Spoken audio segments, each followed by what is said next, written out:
இந்த பங்களா யாருக்கு சொந்தம்? ஒரு புண்ணியவானுக்கு சொந்தம். அனாவசியமா அவர் ஏன் இப்ப இழுக்கிற? எடுக்க வேண்டிய அவசியம் இருக்கு. இங்க யாரா இருக்காங்க?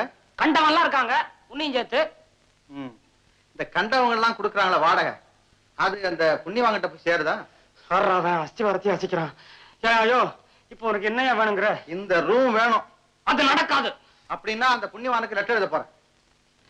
ஐயா புண்ணியவானே, உங்க பங்களாவை கண்டவனுக்கெல்லாம் வாடகைக்கு விடுறாங்க.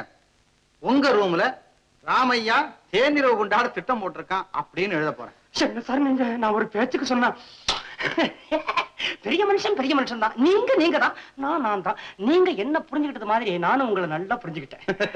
என்ன புரிஞ்சுக்கிட்ட? உங்ககிட்ட நிறைய பணம் இருக்கு, என்கிட்ட கொஞ்சம் கூட பணம் இல்ல. நீங்க கொடுக்கலாம், நான் வாங்கிக்கலாம். அப்படின்னா உனக்கு பணம் தானே வேணும்? வேற என்ன வேணுங்கிற? சிவபெருமான் கிருபை வேண்டும் அப்படியா பாடுறாங்கிற?